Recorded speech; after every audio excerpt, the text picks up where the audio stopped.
On a stormy night, a mysterious summons reverberated through the dark, luring me towards the foreboding mansion atop the hill. I am Grandpa George, far from your usual storybook grandfather.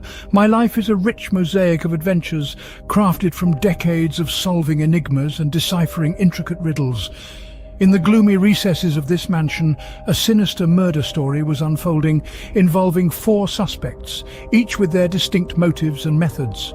Among them, only 2 were the real perpetrators. Join me as we navigate this maze of mystery and deception. First, we have Margaret, the dutiful maid.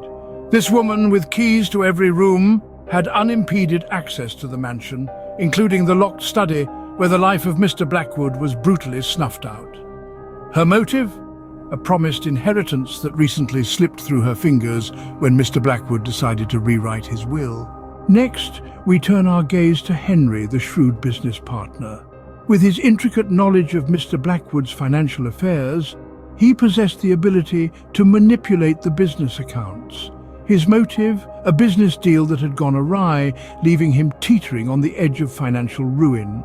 Our third suspect, Julia, the estranged daughter. Known for her expertise in herbal poisons, she was seen locked in a heated argument with her father mere days before the murder. Her motive? The sting of betrayal after being written out of her father's will. Finally, we have Edward, the neighbour. A man with a knack for mechanical devices, he could easily bypass the mansion's security systems. His motive? An enduring land dispute with Mr. Blackwood that had soured their relations. The plot thickens on the night of the murder. The mansion's security system was mysteriously disabled, and a rare poison was present in Mr. Blackwood's system. But who held the opportunity to execute such a heinous crime? And who among the suspects had an accomplice in this dark deed? Now, dear listener, the question falls to you. Who do you suspect is the perpetrator? Is it Margaret, wronged and robbed of her future? Is it Henry, driven to desperate measures by financial ruin? Or could it be Julia, acting out of bitter resentment? Or perhaps Edward, whose thirst for revenge was kindled by a land dispute? Ponder deeply, for the answer may not be as clear-cut as it appears. The conclusion of our tale. You've been pondering, haven't you? Who amongst Margaret, Henry, Julia and Edward could have committed such a heinous act against Mr. Blackwood? Let me, Grandpa George, unveil the truth in a twist that I'm sure will leave you astounded. Throughout my investigation, all evidence seemed to point unmistakably towards Julia, the estranged daughter.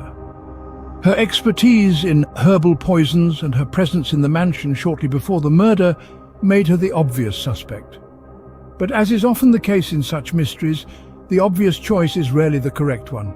The true culprits, my dear audience, were none other than Henry and Edward. Yes, a most unexpected alliance. Henry, desperate due to his financial ruin, had initially planned to embezzle funds from Mr. Blackwood's company. However, Edward, nursing his long-standing grudge over the land dispute, saw an opportunity in Henry's desperation. They devised a cunning plan. Edward would disable the security system, allowing Henry to make it look like a burglary gone wrong. The murder weapon, a rare poison, sourced not by Julia, but by Henry through his business contacts. The twist? They planted evidence to implicate Julia, knowing her history with herbal poisons would make her the perfect scapegoat. It was a meticulously crafted ruse. Even I was nearly fooled until I noticed a discrepancy in the security system logs and a hidden financial trail leading back to Henry. The truth lay hidden beneath layers of deceit and manipulation, only unraveling through relentless digging and a refusal to accept the obvious as fact. So, there you have it. A shocking end to a twisted tale. Henry and Edward, driven by desperation and revenge, committed the murder, ingeniously framing Julia. I hope this revelation was as thrilling for you as solving it was for me. Remember, in the world of mystery, the most apparent answer is often merely a shadow hiding the truth.